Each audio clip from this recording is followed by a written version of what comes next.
Keeper of the Lost Cities, Everblaze, Chapter 67. Sandor! Sophie screamed, her chest heaving with sobs as she searched for a way to climb down the embankment. She glanced over the edge, wondering if she could see enough detail to teleport her down to him, when a deep voice spoke behind her. Surrender, Sophie, and no one else has to die. She spun around, feeling her whole body shake with rage, as 3 black-cloaked figures stepped through the blindingly white swells. Glints of silver flashed in their hands, and Sophie realized they each carried a melder. She pulled her fear and fury, spinning it into an angry swarm in her mind. But before she could inflict any of it, a sharp blast of pain flared in her chest, dropping her like a stone. She was trying to inflict, a familiar voice shouted, as the other 2 figures accused him from violating their orders. Besides, all he said was to bring her in alive. He didn't say anything about untouched. Sophie tried to move, to scream, but the melder had paralyzed her from head to toe, forcing her to lie still and watch as the figures drew closer. The one who'd shot her leaned over the edge and laughed.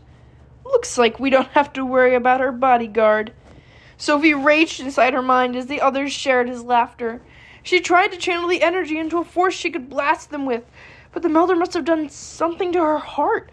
No matter how hard she concentrated, she couldn't find the force she needed to launch any emotions.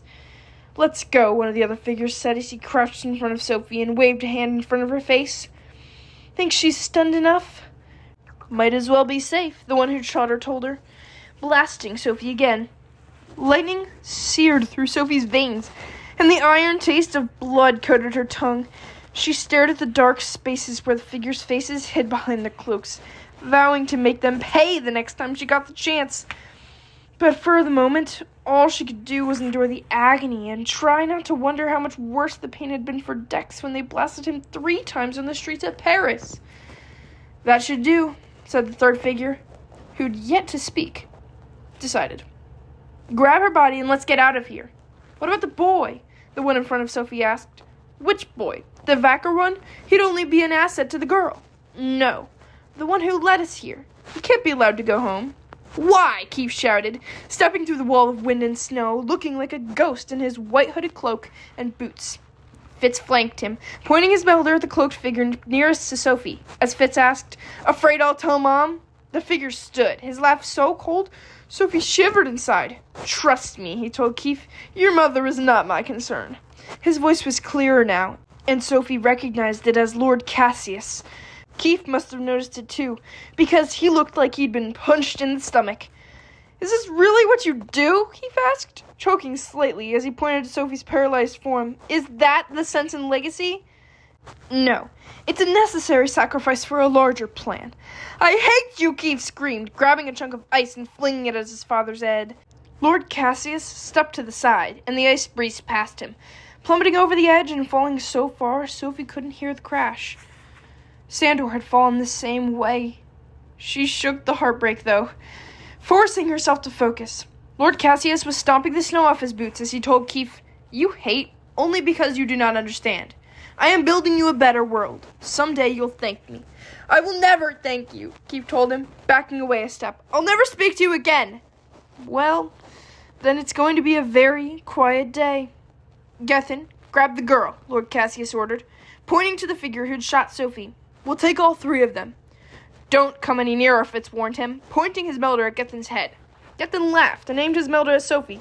"Shoot me and I'll shoot her again. And she's already taken several blasts. How many more do you think the freaky little mind of hers can handle?" "Sophie can handle anything," Keith shouted, hurling another chunk of ice and smashing Gethin's arm so hard it knocked the melder out of his hand. Gethin scrambled to retrieve it, but Fitz blasted him in the chest, dropping him in the snow like a lump of coal before Fitz dove for the melder and tossed it to Keith. Fitz spun to check on Sophie as she watched Keith stalk closer to his father. "I knew all that bramble practice would come in handy," Keith told him. "And you said it was a foolish game." Lord Cassius laughed. "Put it down, son. I'm not your son." "Yes, you are, and you always will be. And regardless of what you think, I don't want to hurt you." "Funny. I will have no problem blasting the snot out of you." "Then let's take stock of your situation, shall we? We have your dwarves outnumbered 3-1. Your bodyguard is dead." "Sandor?" Fitz and Keith both asked.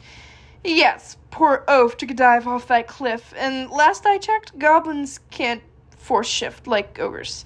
So he raised his hand, miming a diving motion that ended in a splatter. Sophie was glad she couldn't move, because she would have tossed him over the edge. And last we saw, your puffy leader was pinned down by at least a dozen of our dwarves, Lord Cassius added. I'm sure they'll be delivering him to us any minute now. So it's over. Set your weapons down and we'll bring you in with no further injuries.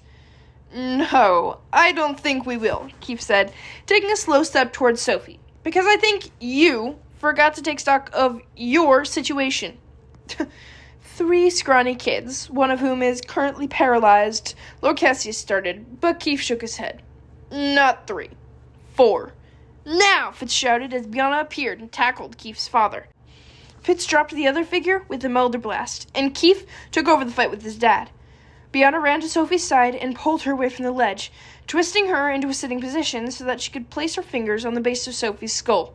This is going to hurt, but it'll put you out of a daze. My dad taught me this, just in case. Sophie couldn't nod, but she held her breath, bracing for the worst, as Bianna dug her fingers into the tender skin right where Sophie's neck met her skull. Pain surged immediately, like Bianna had awoken some sort of beast and let it tear around inside her. And when she loosened her grip, Sophie fell on her side, coughing and thrashing and wondering if she was going to be sick. Bianna helped her up to her feet, wrapping Sophie's shaky arm across her shoulder and pulling her back towards Fitz. No! Sandor, Sophie said, between gasping breaths. He might be... I need to check. We will, Bianna promised as they came up alongside Fitz. As soon as Keith's ready. How's he doing? She asked Fitz. Fitz could only shake his head and point. A sheet of white blocked most of the view, but she vaguely discerned 2 cloaked figures scaling another incline, one in black and the other nearly invisible in white. Sophie, Fitz, and Bianna climbed after them. Chunks of snow slipped under Sophie's feet, and she wished she had the heavy boots Fitz and Bianna were wearing. Their progress was painfully slow, until Fitz found icy ropes that they could hold on to. He stayed behind her to catch her if she slipped, and they pulled themselves up, stopping at a new ledge that stretched to a relatively flat area. The whiteout barely let them see 5 feet ahead in any direction, but they shoved blindly forward until Bianna grabbed their arms and pointed to a smear of black among the white. A few more steps, and they could see Keith and his father, standing in the winds. They weren't fighting, they were just staring, and when Sophie moved closer, she understood why. The wind, or maybe Keith, must have thrown back his father's hood. But it wasn't his father facing him. It was Lady Gisela, Keith's mom.